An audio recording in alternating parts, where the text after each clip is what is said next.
Bonjour à tous. Aujourd'hui, c'est la deuxième partie de mécanique du point. Donc, maintenant, on va parler de produits vectoriels. Donc, produits vectoriels. Donc, premièrement, on va commencer par une définition.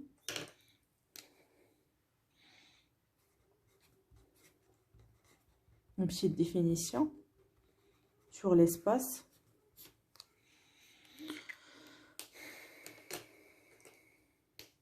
Donc, on appelle produit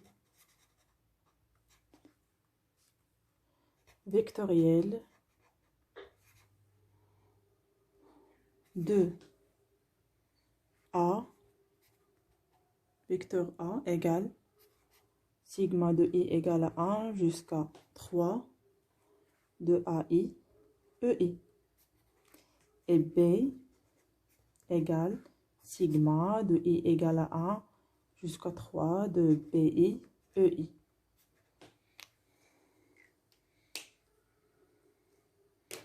Donc, la quantité vectorielle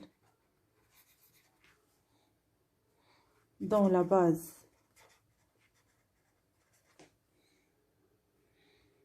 bien sûr la base orthonormée directe, donc c'est déjà signalé dans la première partie.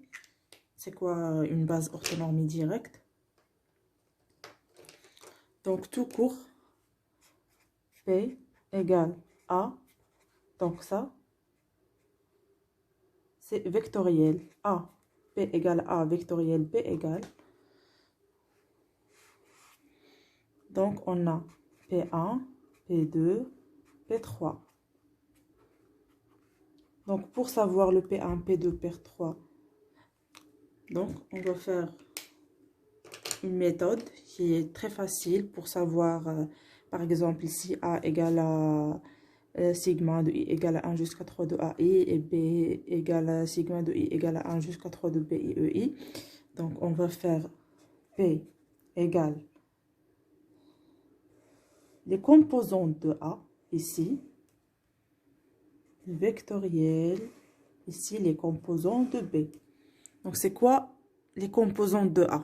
Les composantes de A ici, on a A1, A2, A3. Donc on a ici A1, A2, A3. Donc pour les composantes de B2, de B, pardon, c'est B1, B2, B3.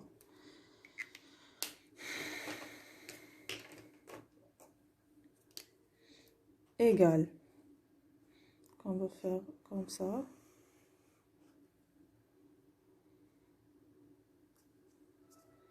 On va noter ici P1 égale, P2 égale, P3 égale.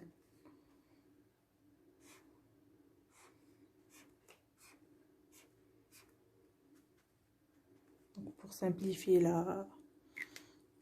le calcul, donc on a ici, donc pardon, je veux changer la couleur de ça, donc pour bien montrer une chose, par exemple ici,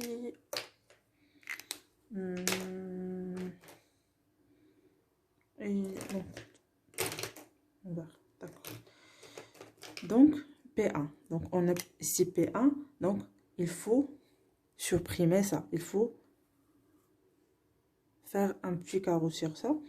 Donc c'est, on va faire le A2 fois B3, donc il vous reste ça. Donc il faut, donc pour calculer P1, il faut supprimer cette A1, A2, cette ligne. Il faut juste seulement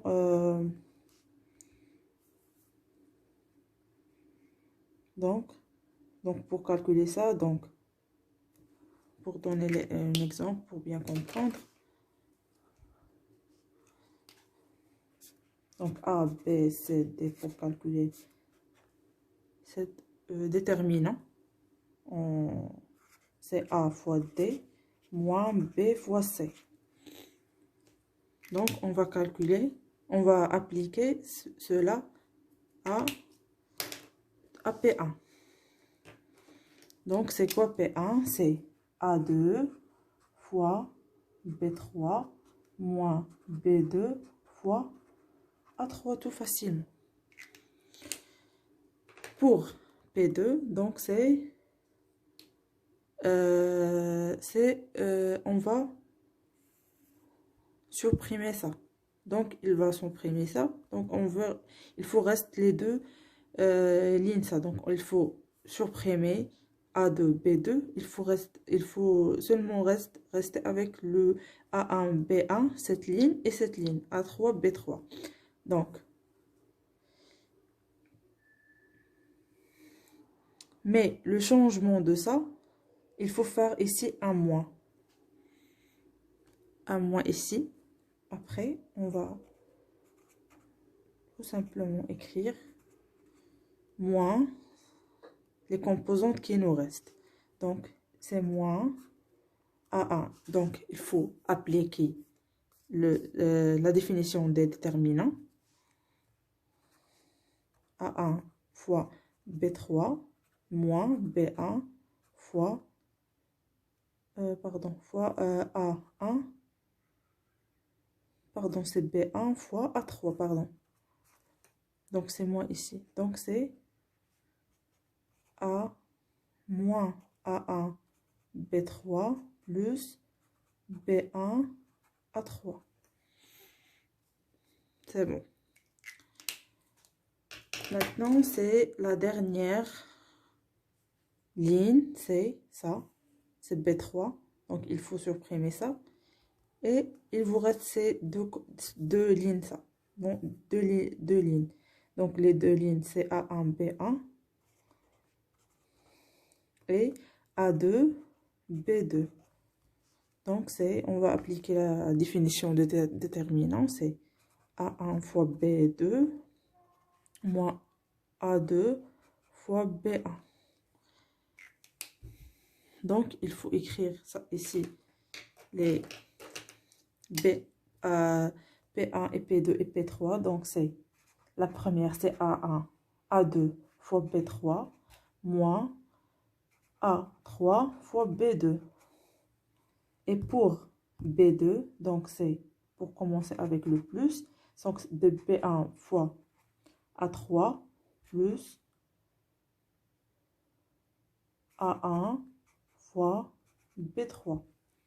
Pour P3, c'est A1 fois B2 moins A2 fois B1.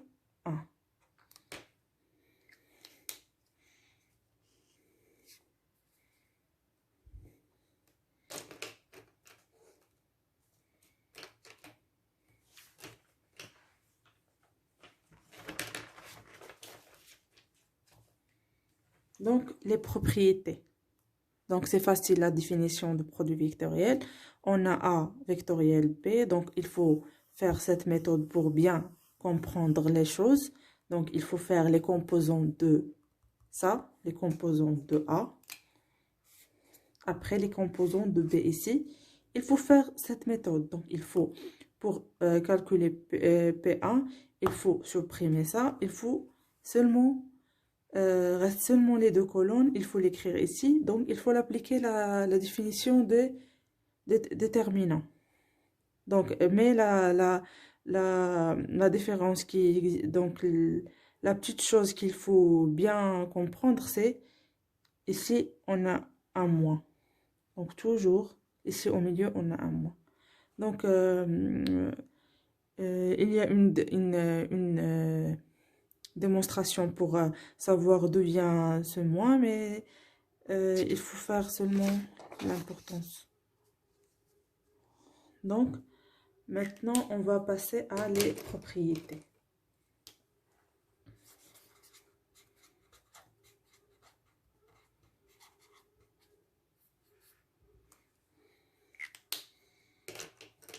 Donc, la première propriété,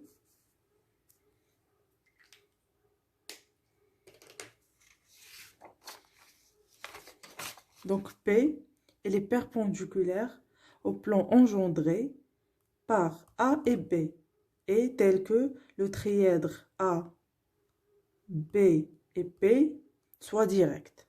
Donc, je vais l'écrire ici. Après, je vais l'écrire la formule pour montrer que...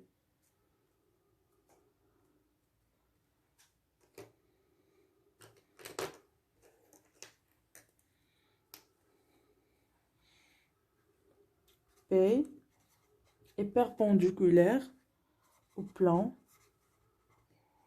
engendré par A et B.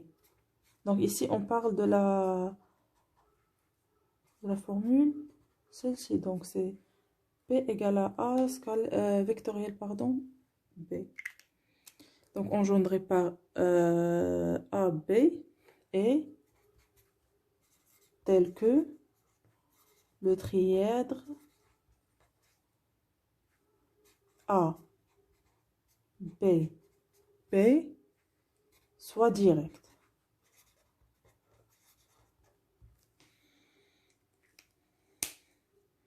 Donc pour ce trièdre soit direct, il faut que A vectoriel B, donc A vectoriel B donne P, B vectoriel P donne A, et P vectoriel B vectoriel A donne P. Donc maintenant on va donner la norme de P. Donc c'est la norme de A vectoriel B. C'est la norme de A fois la norme de B. Mais maintenant, on a fois sinus de alpha. C'est quoi alpha? C'est l'angle entre A et B.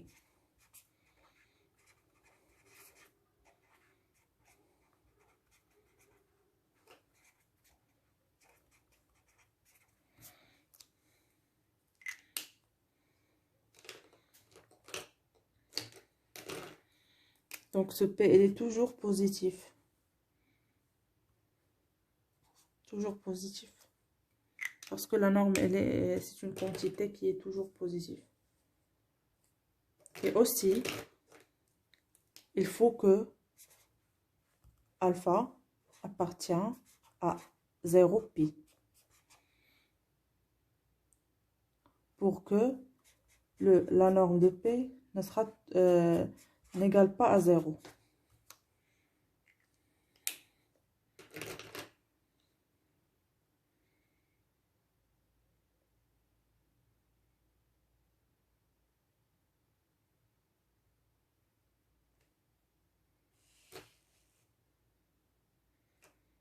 Donc, la deuxième propriété.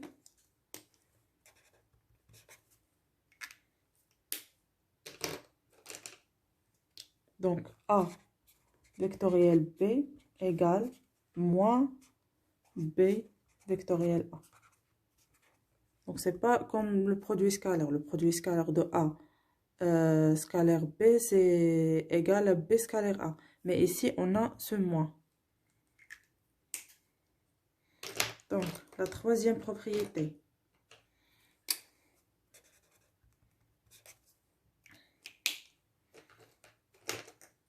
On va travailler avec le lambda. Le lambda ici appartient à R, bien sûr. Donc, lambda de A vectoriel B égale, on peut le mettre ici, le lambda A, le tout vectoriel B. On peut écrire aussi comme ça, lambda B. Donc maintenant, on va passer à la quatrième propriété. A vectoriel A, B plus C, c'est A vectoriel B plus, bien sûr, A vectoriel C.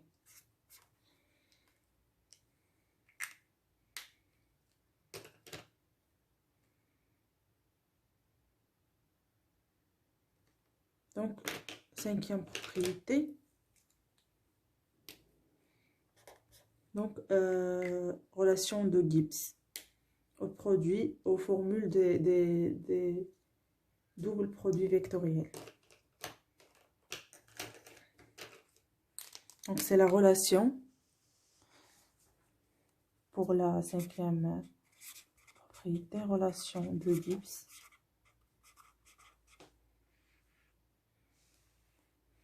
Donc, aux formules des doubles produits vectoriels.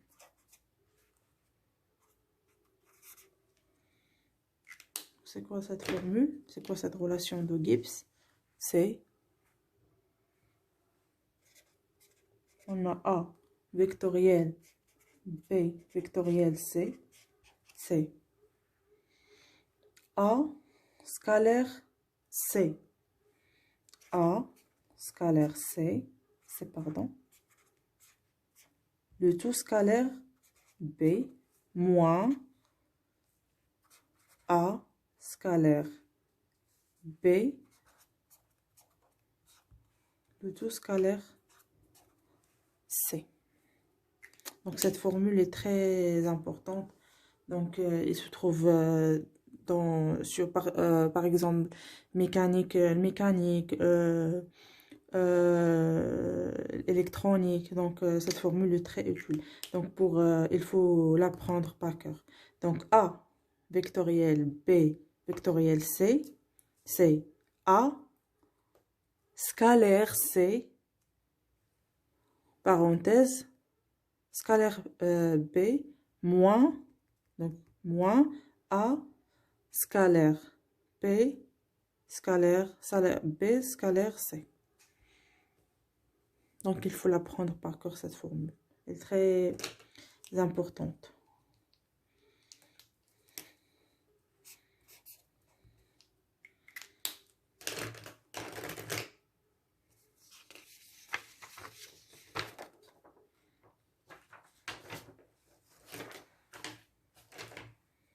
Donc pour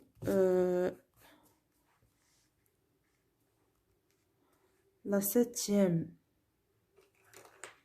propriété,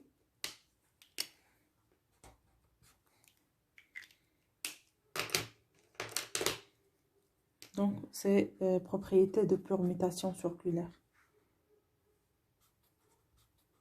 On a déjà mentionné sur la première partie.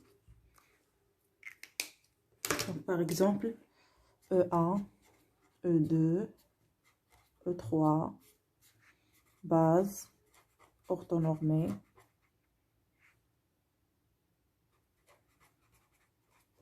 direct. Donc, on a la permutation. Pour bien comprendre la permutation,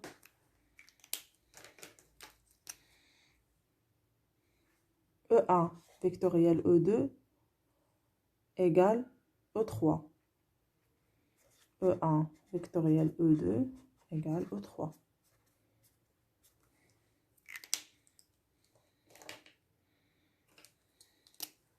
E2 vectoriel E3, c'est E1. اللي كيبقى خاوي اللي كيبقى بوحدو هو اللي كنديروه E2 vectoriel E3. دونك هادو لي ديجا رومبلو فيهم الفلاش، مي هذا بقى بوحدو، دونك سي ايغالا E1.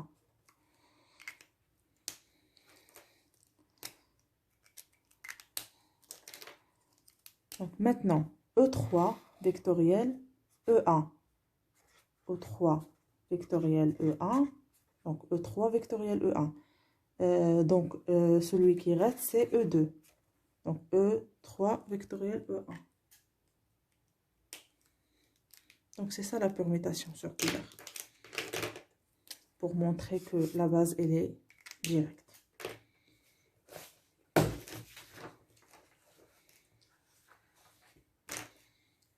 pour bien comprendre le produit vectoriel, je vous donne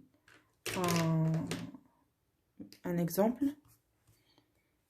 Donc, par exemple, E1 vectoriel E2. E1 donc égal à 0, 1, 0, 0. Bien sûr, E2 égale à 0, 1, 0. Donc, il faut l'appliquer. Donc, la méthode. Donc, A, il faut écrire les composants de E1. Et aussi, les composants de E2. 0, 1, 0. Donc, il faut l'appliquer, la méthode. Donc, il faut supprimer ça. Et il faut supprimer ça. Et donc, c'est 0 fois 0, c'est 0. Moins 0 fois 1, c'est 0. Donc, ici, on a 0. La deuxième, il faut supprimer ça. Et n'oubliez pas le moins. Moins, parenthèse, 1 fois 0, c'est 0. Moins 0 fois 0, c'est 0. Maintenant, on va supprimer cette ligne. Donc, il vous reste A fois 1, c'est 1. Moins 0 fois 0, donc c'est 1. Donc, ça, c'est E3, bien sûr. Donc, cela montre la permutation circulaire que elle est correcte.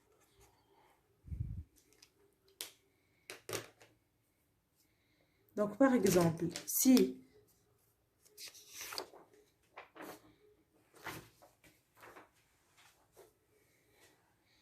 A vectoriel B égale à 0, donc donne quoi? Donc, si seulement si A égale à 0 ou B égale à 0.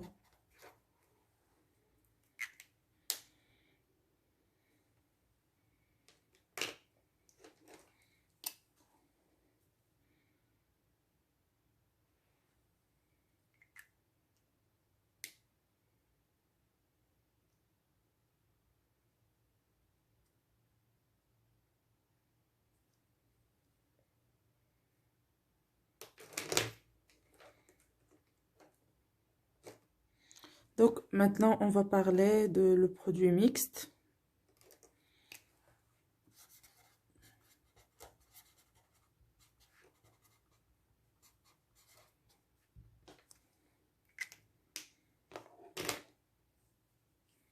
Donc, comme toujours, il faut commencer par la définition. L'introduction, pardon. Soyez A égale I égale à 1, 3, AI, EI, et B égale I égale à 1, 3, BI, EI, et C égale sigma de I égale à 1 jusqu'à 3, CI, EI bien sûr.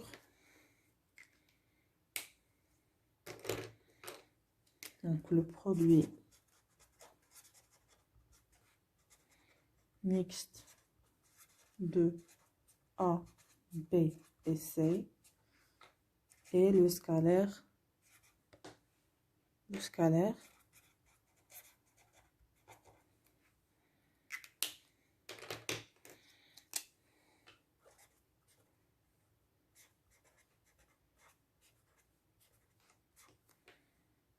donc c'est ça le produit mixte. Le produit mixte de ces trois composantes, c'est A scalaire, parenthèse B vectoriel C.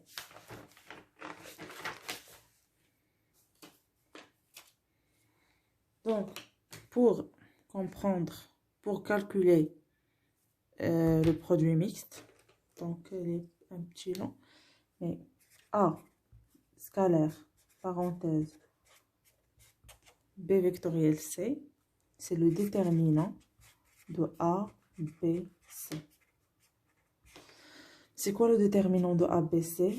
C'est comme ça. Il faut faire les composantes ici de A. C'est quoi les composantes de A? C'est A2, A3. Composantes de BA, B1, B2, B3. Et les composantes de C, C1, C2, C3.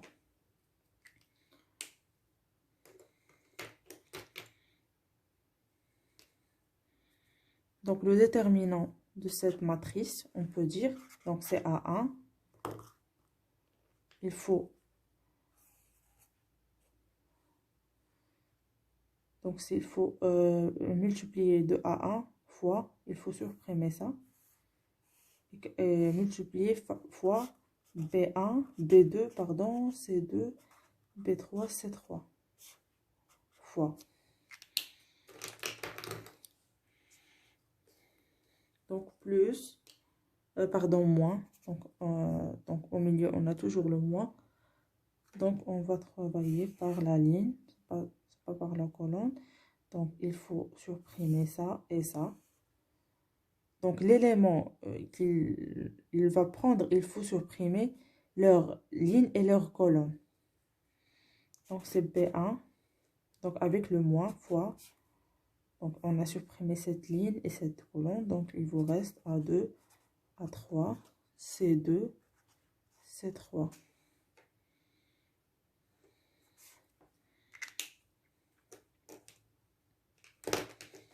Donc maintenant, il vous reste le C1. Le C1, il faut supprimer leur ligne, leur colonne. Donc il vous reste plus C1 fois, bien sûr, A2, B2, A3, B3.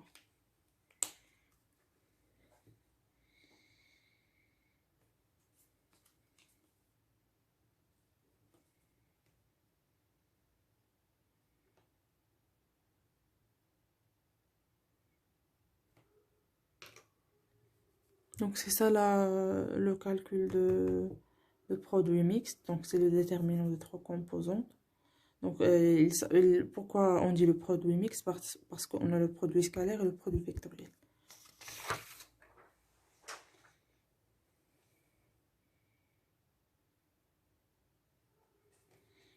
Donc maintenant on va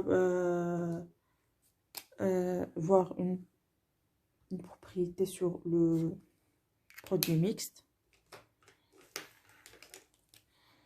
Donc la permutation circulaire, on peut dire donc A scalaire, B vectoriel, C, donc C c'est scalaire, A, B vectoriel, B égale. Donc on a commencé par A, on a commencé par C, maintenant c'est B. B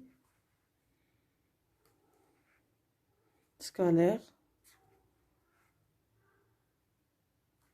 C, vectoriel B, vectoriel A, pardon.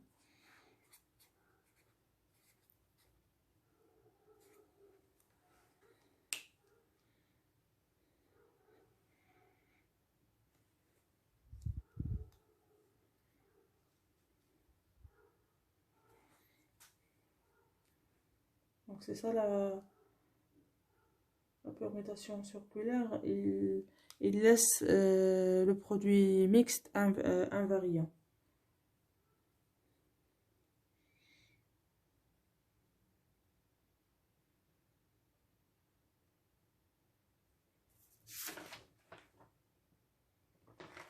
Donc on dit que A et B est collinéaire. A et B, pardon, c'est la troisième propriété.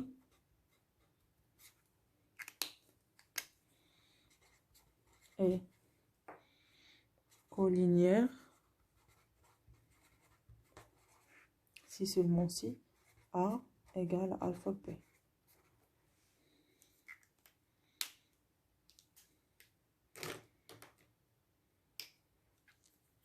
Donc, par exemple, donc c'est la quatrième propriété.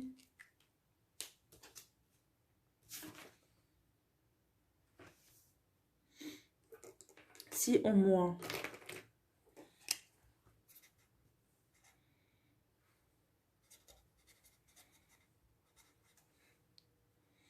deux vecteurs du 3 vecteurs sont collinéaires,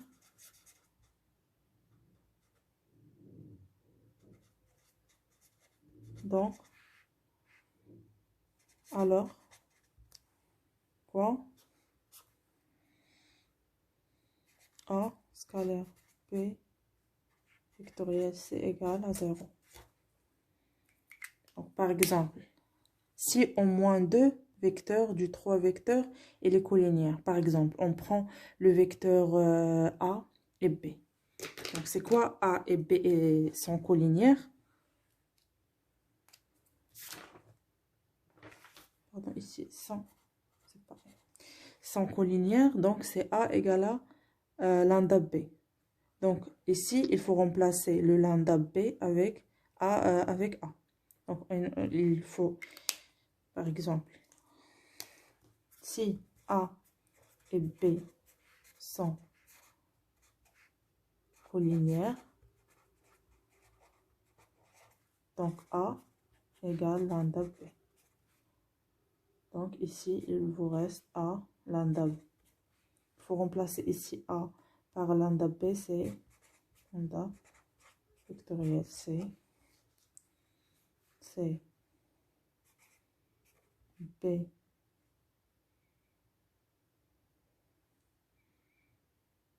on va utiliser cette propriété.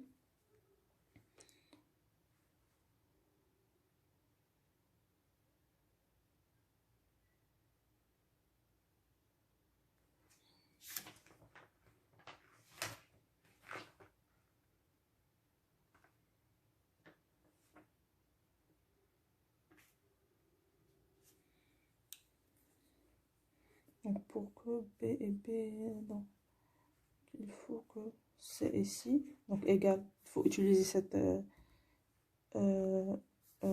propriété, donc C, il faut utiliser ça, C, donc c'est A, c'est lambda B, vectoriel B. Donc il faut sortir le lambda, donc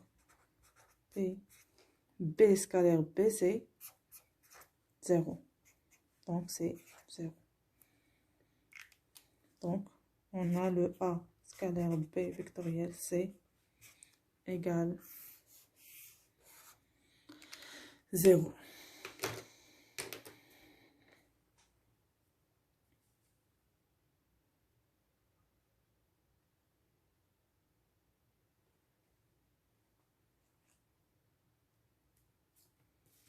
Donc, maintenant, on va passer à la dérivation vectorielle.